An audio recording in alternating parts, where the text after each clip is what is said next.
반려견과 함께하는 삶은 참 많은 기쁨과 놀라움으로 가득한데요.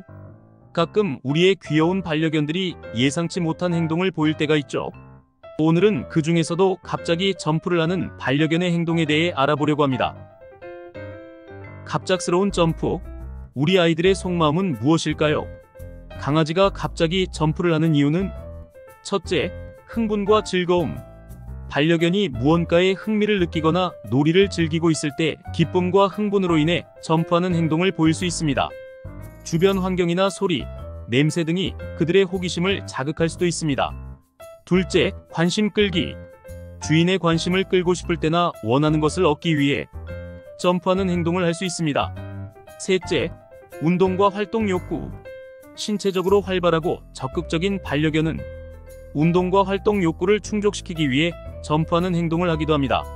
마지막은 스트레스와 불안. 스트레스나 불안을 느끼고 있을 때도 점프하는 행동을 보일 수 있습니다. 이러한 감정은 다양한 원인으로 인해 발생할 수 있으며 반려견의 성격이나 환경, 경험 등에 따라 다를 수 있습니다. 아이들의 점프를 하는 것은 다리 건강에 좋지 않을 수 있어 적당한 선에서 보호자분께서 막아주셔야 합니다. 강아지 점프, 어떻게 막을 수 있을까요? 먼저 타이밍에 맞춰 앉아주세요. 강아지가 점프를 할 것이라고 예상되는 순간이 있죠. 특히 퇴근 후 귀가 시 아이가 점프를 하며 보호자에게 달려들곤 합니다. 이렇게 강아지가 점프를 할 것이 예상되는 타이밍에 서 있지 마시고 주저앉아 강아지를 맞이해주세요. 그러면 강아지와 눈높이가 맞아지기 때문에 아이가 굳이 점프를 하며 보호자에게 달려들지 않을 수 있습니다. 적당히 무시를 해주세요. 무시하기는 좋은 거절 방법 중 하나입니다.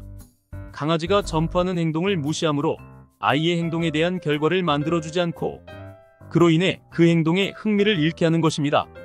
예를 들어 앉아, 기다려 등의 훈련을 할 때 잘 해내면 간식으로 보상을 해주시죠.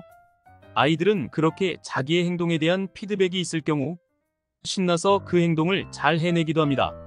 아이가 점프를 할 때 혼을 내거나 다리가 다칠 것을 걱정해 안아주거나 하면 보호자분이 어떤 식으로든 반응을 보이는 것에 흥미를 느껴 계속 그 행동을 할 수 있습니다. 하지만 이 방법이 완전한 해결 방법은 아닙니다. 끈질긴 아이들은 계속해서 반응을 얻어내려고 반복해서 점프를 할 수 있기 때문입니다.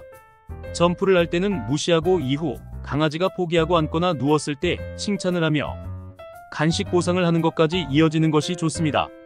관심을 받고 싶을 때 점프가 아닌 다른 행동을 보여야 반응이 온다는 것을 가르치는 것이죠.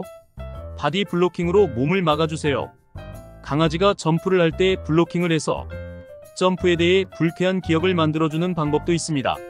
한 발자국 강아지 쪽으로 다가간다는 생각으로 밀어주시면 되는데 너무 힘을 주거나 무릎을 들어 아이를 차게 되지 않도록 주의가 필요합니다.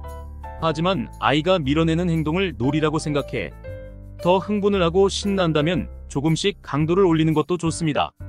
교육이 끝났다고 바로 강아지에게 과한 애정 표현을 하며 안아준다면 말짱 도루묵이 될 수 있으니 교육이 끝난 후에는 조금 차분한 태도를 유지하는 것을 추천드립니다. 혹시 여러분의 반려견도 점프를 좋아한다면 관절 건강을 위해 오늘 알려드린 팁을 참고해 자제시켜 주시기 바랍니다. 구독과 좋아요는 사랑입니다.